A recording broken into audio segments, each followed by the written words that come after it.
Hi, this is Susan from Susan B Cards. Today I'm going to make a background using Distress Spray Stain in Tarnished Brass.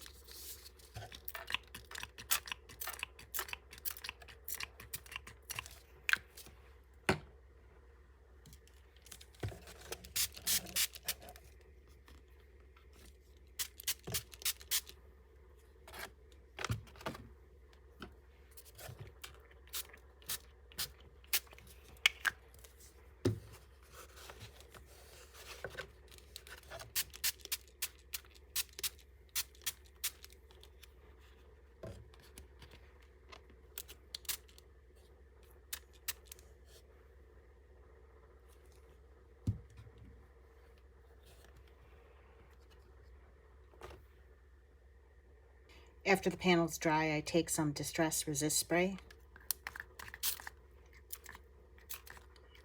Just spray little bits on here. You can see a little bit of it. I'm going to let that dry.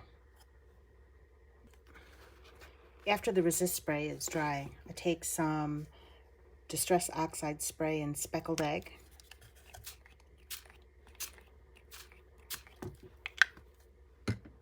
And then I like some regular distress spray in peeled paint.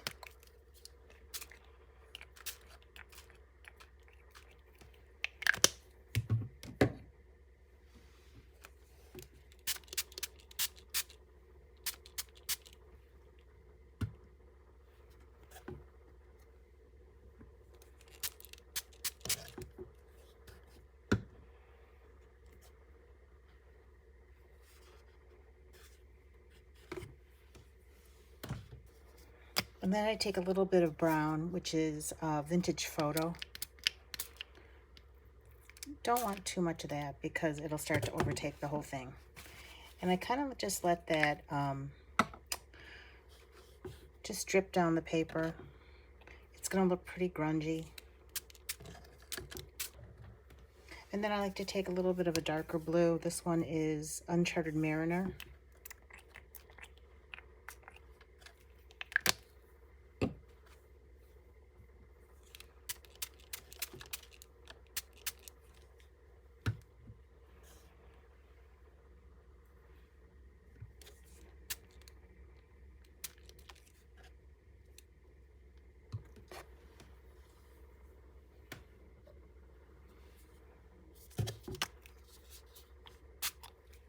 Some faded jeans, maybe a little bit of Salvaged Patina.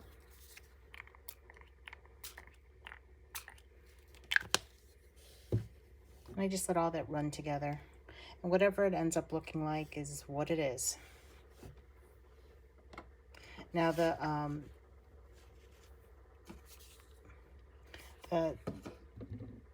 metallic color does kind of mix with all the other colors too. There should be some spots where it completely resists because of the resist spray. So I'm going to let that just kind of do its thing, and I'll be right back.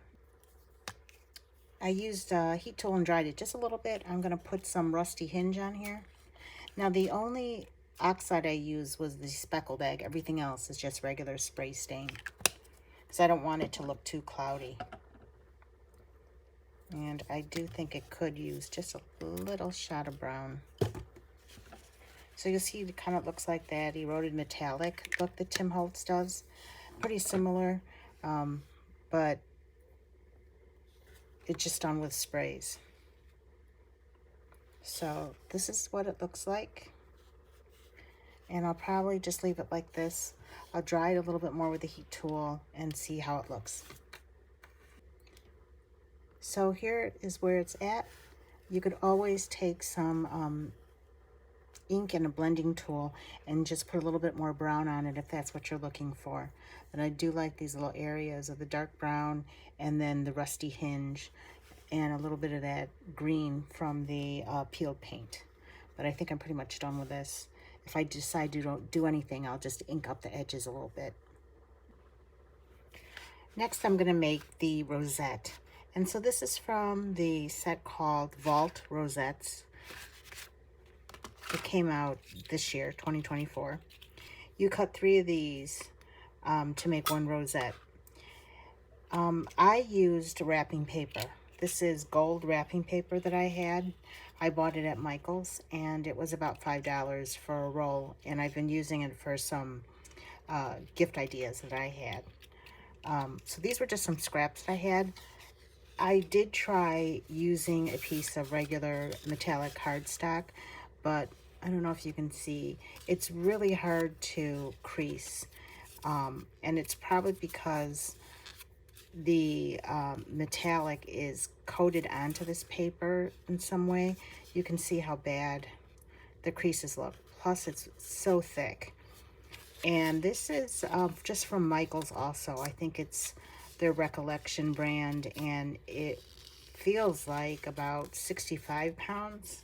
I don't have the package anymore because I don't have any more, but it's fairly thick. It didn't look good when I started to do this. So I wanted to look for just regular like copy paper that was metallic. I didn't have anything like that. I'm sure you can find something like scrapbook paper that's metallic, but I had this wrapping paper. It is a little bit hard to use because it's thin. It's a little bit hard to, you have to make a fan out of this. The die makes these score lines so that you can fold this because it has to go back and forth. So the little tab here goes down into a hill, and then the next one goes into a valley, and you just go back and forth folding this. Now, Tim Holtz showed a different way of doing it. I just couldn't do it the way that he did it, where he went and he made all the folds going one way, and then he put his fingers in and kind of bended it so that it would go back and forth. And if you're interested in that, you should go see his video. Now, you could also take, you know, some kind of block and make the folds so that it's a little bit hard. It's a little bit easier to fold back and forth. But yeah, this wrapping paper is thin, so it is a little bit tricky. I mean, it's not horrible, but if you don't really enjoy the preciseness of it, I would use, you know, something a little bit heavier. Scrapbook weight paper would be better. But, you know, I think use what you have. I was only making, you know, 1 or 2 cards, so I didn't really want to run to the store or order it online just to make it, because you know, you don't want to waste a lot of time. So this is all you do. You just go back and forth, just like when you're a little kid and you made fans. You do want to try to get this on the lines because it'll look better when you make the rosette. So, you know, just try to spend a little bit of time being careful with this, but it's not that hard. You see the score lines, and that's all you have to do. So if you get this correctly, the little tab goes down into a hill, and the last one should go up, and you make a valley right here. So you're going to attach the tab piece to the straight piece, which is here on each of these. So you're going to put some kind of adhesive here. Tim Holtz used some tape, but I'm just going to use glue because this is very lightweight paper. I don't think I need to waste my adhesive tape on this, but you can see here's the other tab. One end has a tab and one is just straight. So here's the tab, here's the straight. The straight attaches to the tab like this. So I'm going to do that quickly.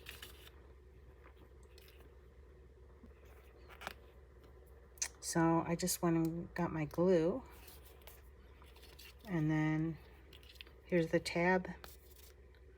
Just going to put a little bit of glue here. You don't need too much when you're using wrapping paper. It's really thin. It's not like quality wrapping paper. And then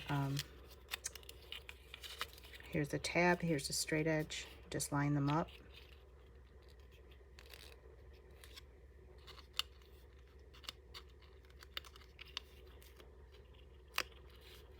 And it looks like that. And then once it's dry, it'll fold back. So I'm just going to let this dry for a second.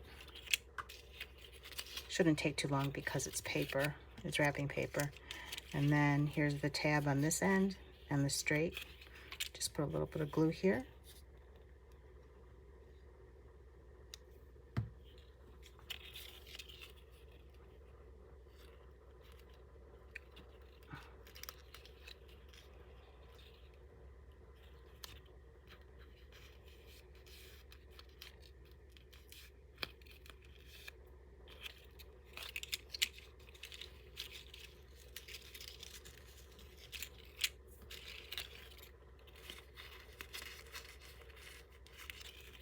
Okay, and then I'm just going to let this dry for one more second.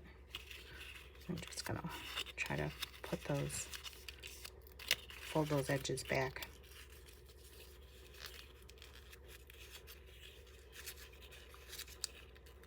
Be sure everything looks good. Okay, so now for the last part, you have to turn this, and you're going to put the glue here on the tab, and you're going to attach it to this and make a circle. Now this is the trickiest part. It might be easier to use adhesive tape for this because it's going to have to dry, but I've done this before. It was fine.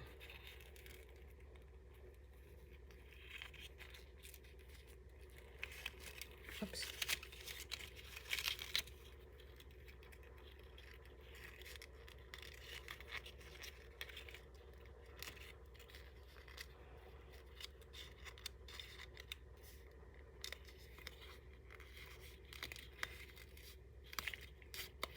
So that's it. So you end up with this. Looks kind of like a cupcake wrapper. I'm going to let that dry for a second because I have to cut the circles. So I'll be back. So this is all dry now, and it looks like this. And then I just cut a circle.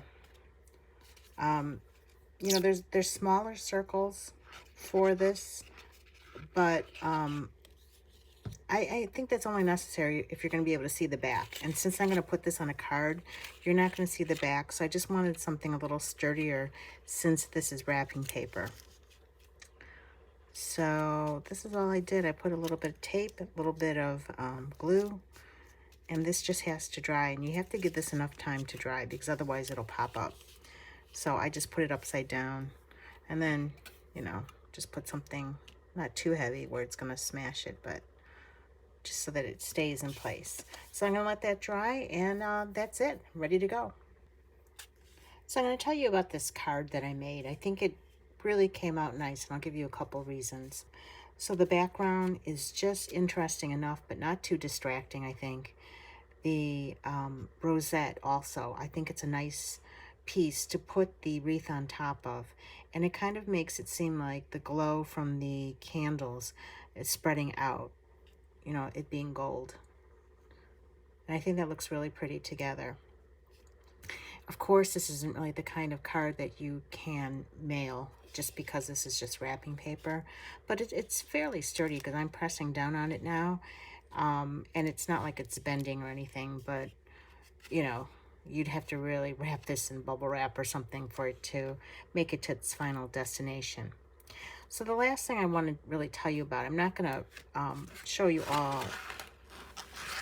I'm not going to show you how to put together the wreath. I think it's pretty self-explanatory. I use every piece of this die set, and this one is called Festive Wreath. And the one difference that I did is I cut a lot more of the greenery. I just like a more filled in wreath, but you know, you can do it any way you want. I did cut, you know, one poinsettia, one orange, two of the pine cones. I just like the way they look. And then I used some rock candy, and I put that in there, but you could also use like clear stickles, anything that gives it a little bit of glitter, or you can just leave it off. I just like the way that it looks on a Christmas wreath. For the candles, I cut it from cream cardstock and then use a little bit of the antique linen distress ink and just lightly blended a little bit around the edges. And I put some of the glossy accents, you know, to highlight the dripping of the candles right here and the flame. I put glossy accents there. I think that's pretty much it. I think what makes the card a little bit more interesting is the leaves and all of these pieces that I die cut the paper from, except for the candle. It's all inked paper. And what I do is I just take sheets of the distressed Heavystock and mixed media paper, and then I take distressed inks and sprays, whatever I have, and I just, you know, spray it and just speckle it. And none of it really looks that good to use as backgrounds, but that's what I use for all my die cuts. And I think it adds something special, just the unevenness of color and the variation of color and all of it. I just think it makes it look a little different. I mean, you can certainly take solid cardstock and make traditional die cuts, or you can cut solid cardstock and just ink the edges. And I think that's pretty much what Tim Holtz does for the cover art here. So up to you, but I'll show you some of the paper that I have made. So here's a piece of the green that I made. I just took the cardstock, which is the Distressed Mixed Media Heavystock, and I put down some mowed lawn, Lucky Clover, and I have some of the Holiday Distress Spray stains with a mica in it, and I just randomly put the color down, dip it in, pick it up, you know, just try to get some color variation. And then I just use those pieces to cut all of these. And I think it really makes a difference. I've done, especially when you make, you know, bigger pieces like flowers or, you know, something that needs more real estate. You know, it just makes the paper look a little bit more interesting than solid. So I often do this, and then I keep some of these too, because some of these are kind of ugly, but you can always die cut it, and they do make interesting die cuts, especially if you're going to use something like this for flowers. Maybe you have small flowers, or, you know, some of these pieces like this orange here that I cut. This just came from a piece that didn't turn out very good, and I just found a little bit of orange and I put the die there and cut it. So always good to make some background papers and then keep the ones that don't come out. Very good. So here you can see this is all done. And then I would just, I took the wreath, which is this outline, and I cut it 2 times out of just craft cardstock, and then glued that onto this fan, and then just placed all the leaves and the candles and everything the way that I wanted it. I wanted to cover this small hole here, so I put the candle right over it so you can see. So that's it. That's how I made that card. I hope you like it. Be sure to, you know, give me a thumbs up, leave me a comment. That's always great. If you want to see the products I used, I'll list them below in the video, in the description, or you can go to my blog at susanbcards.blogspot.com. I'll list everything there with clickable links, and using those links really helped me out. It gives me a small commission at no additional charge to you if you use them. I did buy all these products myself, but they were not gifted to me. So if you enjoyed this video, I'd really appreciate it. And thank you very much for watching. I'll see you next time.